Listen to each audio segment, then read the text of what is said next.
നമസ്തേ. 6ാം ക്ലാസ്സിലെ NCERT സംസ്കൃതം ദീപകം പാഠപുസ്തകത്തിലെ 8ാമത്തെ പാഠഭാഗമാണ് ബുദ്ധി സർവാർത്ഥ സാധിക.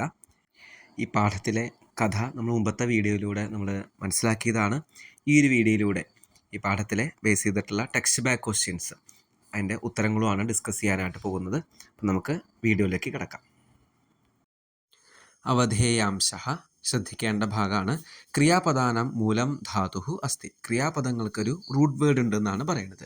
ഉദാഹരണമായിട്ട് പറയുന്നുണ്ട്, പഠതി ഇതി ക്രിയാപദസ്യ മൂലം പഠ് ഇതി ധാതു അസ്തി. പഠതി എന്നുള്ള വാക്ക് ക്രിയാപദത്തിന് വെർബിൻ്റെ ഒരു റൂട്ട് വേർഡ് ഏതാണ്?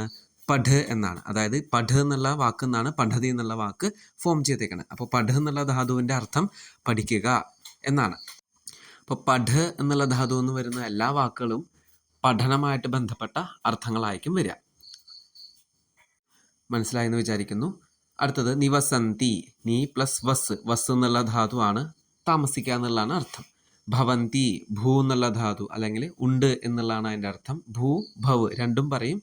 ഗച്ഛതി എന്നുള്ളത് ഗമ ധാതു അല്ലെങ്കിൽ ഗച്ച് രണ്ടും ധാതുവായിട്ട് പറയുന്നുണ്ട്. പ്രകാശയന്തി, അതേപോലെ നമതി, തിഷ്ഠന്തി, ഇതിലൊക്കെ ഓരോ ധാതുക്കളും ഇവിടെ റെഡ് കളറിൽ കൊടുത്തിട്ടുണ്ട്. അതാണ് ധാതു. അപ്പോൾ ഓരോ ക്രിയാപദം കിട്ടിക്കഴിഞ്ഞാൽ അതിലെ ധാതു ഏതാണെന്നുള്ളത് മനസ്സിലാക്കുക എന്നുള്ളതാണ് ഇതിൽ നിന്ന് നമുക്ക് പഠിക്കേണ്ടത്. അടുത്തത്, പാഠസ്യ ആധാരേണ അധോലിഖിതാനാം പ്രശ്നാനാം ഉത്തരാണി ഏകപദേന ലിഖന്തു. ഒറ്റ വാക്കിലാണ് ഉത്തരം എഴുതേണ്ടത്. ഓൾറെഡി ഇവിടെ ഉത്തരം കൊടുത്തിട്ടുണ്ട്, നമുക്ക് നോക്കാം. സരോവരസ്യ തീരെ സുകോമള ഭൂമോ ബിലേഷു കേ നിവസന്തി. സരോവരത്തിൽ തീരത്തുള്ള നല്ല മൃദുവായിട്ടുള്ള ആ ഭൂമിയിൽ, ആ പൊത്തിൽ, മാളത്തിൽ ആരാണ് താമസിക്കുന്നത്? ശശകാഹ, മൂലകളാണ് താമസിക്കുന്നത്.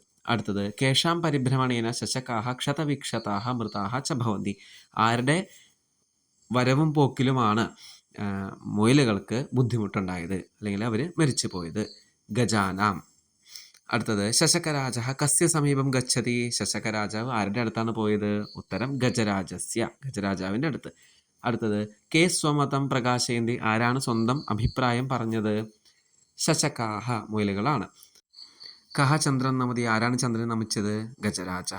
ലാസ്റ്റ് വൺ, കേ സുഖേന തിഷ്ഠന്തി. ആരാണ് സുഖമായിട്ട് നിന്നത്? ശശകാഹ. അടുത്തത്, പ്രശ്നാനം ഉത്തരാണി പൂർണ്ണവാക്യാൻ ലിഖന്തു. പ്രശ്നത്തിൻ്റെ ഉത്തരങ്ങൾ കംപ്ലീറ്റ് സെൻറ്റൻസ് ആയിട്ടാണ് എഴുതേണ്ടത്. ഫസ്റ്റ് ക്വസ്റ്റ്യൻ, ചന്ദ്ര കഥാ പ്രസന്ന ഭവതി. എപ്പോഴാണ് ചന്ദ്രൻ പ്രസന്നനായിട്ടിരിക്കുന്നത്? യഥാ ശശകാഹ ജീവന്തി തഥാ ചന്ദ്ര പ്രസന്ന ഭവതി. എപ്പോഴാണോ മുയലുകൾ സന്തോഷത്തോട് ജീവിക്കുന്നത് അപ്പോൾ ചന്ദ്രനും സന്തോഷമാവും. അടുത്ത ക്വസ്റ്റ്യൻ, സായങ്കാലേ കേശാം സഭാഭവതി. വൈകുന്നേരം ആരുടെ സഭയാണുള്ളത്? സായങ്കാലേ ശശകാനാം സഭാഭവതി. വൈകുന്നേരം മുയലുകളുടെ സഭ, അസംബ്ലിയാണ് ഉള്ളത്. ശശകാഹ കിമർത്ഥം ഉപായം ചിന്തയന്തി. എന്തുകൊണ്ടാണ് അവർ ഉപായം ചിന്തിച്ചത്? ശശകാഹ ഗജാനാം പരിഭ്രമണേന തേഷു ബിലേഷു നിവസന്തഃ ബഹവഃ ശശകാഹ ക്ഷതവിക്ഷതാഹ കേചന മൃതാഹ അപി ഭവന്തി. അതഃ ഭീതാഹ ചിന്താമഗ്നാഹ ശശകാഹ സ്വരക്ഷാർത്ഥം ഉപായം ചിന്തയന്തി. ആനകൾ സരോവരത്തിലേക്ക് വരുന്ന പാതയിലാണ് മുയലുകളുടെ മാളങ്ങളുള്ളത്. അപ്പോൾ വന്നും പോയിക്കൊണ്ടിരിക്കുന്ന ആ സ്ഥലത്തായതുകൊണ്ട് അവരുടെ മാളങ്ങൾക്ക് കേടുപാട് സംഭവിച്ചു. കുറച്ച് മുയലുകൾ ചത്തുപോയി.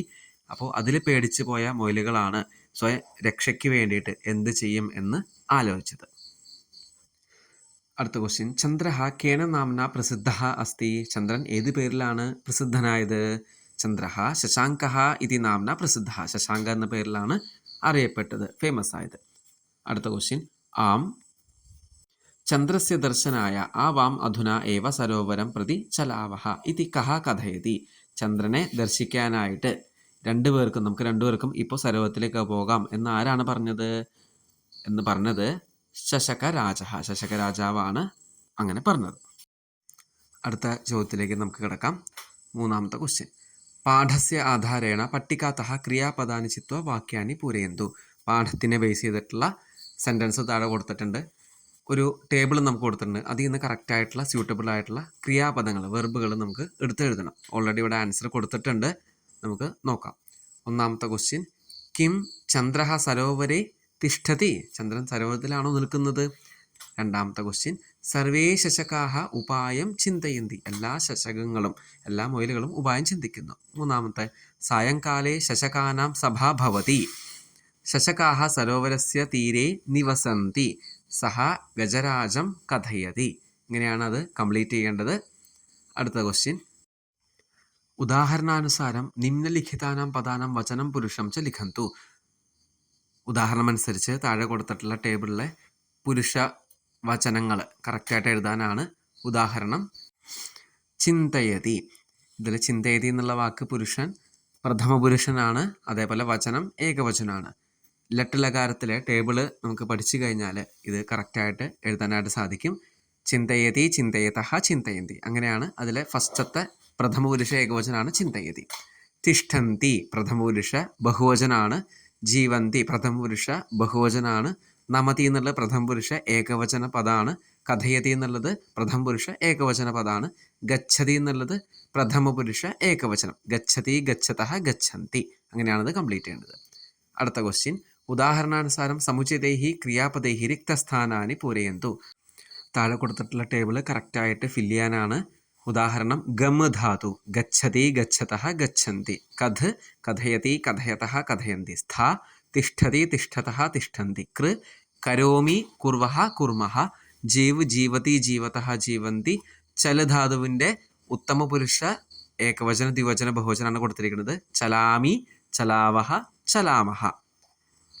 അപ്പോൾ ഏത് പുരുഷനാണ് നോക്കിയിട്ട് വേണം ഫില്ല് ചെയ്യാനായിട്ട്. ചിലത് ഉത്തമ പുരുഷൻ ചോദിച്ചിട്ടുണ്ട്, ചിലത് പ്രഥമ പുരുഷൻ ചോദിച്ചിട്ടുണ്ട്. അടുത്തത്. ചിത്രസ്യ ആധാരേണ പഞ്ചവാക്യാൻ ലിഖന്തു. ചിത്രമനുസരിച്ച് 5 വാക്യങ്ങൾ എഴുതാനാണ്. ചിത്രവർണ്ണനാണ്. ഓൾറെഡി ഇവിടെ സെൻറ്റൻസ് കൊടുത്തിട്ടുണ്ട്. ഇതം ഉദ്യാനസ് ചിത്രമസ്തി. ഇത് ഉദ്യാനത്തിൻ്റെ ചിത്രമാണ്. ചിത്രേ ഏകഃ വൃക്ഷഃ അസ്തി. ചിത്രത്തിലൊരു വൃക്ഷമുണ്ട്. വൃക്ഷസ്യ ഉപരി ഏകഃ വാനരഃ അസ്തി. ചിത്രത്തിൻ്റെ മുകളിലൊരു വാനരനുണ്ട്. വൃക്ഷസ്യ അധഃ ഛാത്രാः സന്തി. വൃക്ഷത്തിന് താഴെ ഒരുപാട് കുട്ടികളുണ്ട്. ഛാത്രാः ഫലാനി സന്തോഷേണ ഖാദന്തി. കുട്ടികൾ സന്തോഷത്തോടു കൂടി ഫലങ്ങൾ ഭക്ഷിക്കുന്നു. ഇങ്ങനെ നമുക്ക് ചെറിയ ചെറിയ സെൻറ്റൻസുകൾ ഉണ്ടാക്കാം. ലാസ്റ്റ് ക്വസ്റ്റ്യൻ ആണ്. അധോലിഖിതാനാം പര്യായ പദാനാം മേളനം കൃത്വ റിക്തസ്ഥാനാനി പൂരയന്തു. താഴെ കൊടുത്തിട്ടുള്ള പര്യായ പദങ്ങൾ മേളനം ചെയ്യുക, മാച്ച് ചെയ്യാനാണ്. ഗജഹ ഹസ്തി. ആനയുടെ പര്യായമാണ് ഹസ്തി എന്നുള്ളത്. ഓൾറെഡി ഗിവൺ ആണ്, നമുക്ക് എക്സാമ്പിളായിട്ട് തന്നിട്ടുണ്ട്. അടുത്തത്.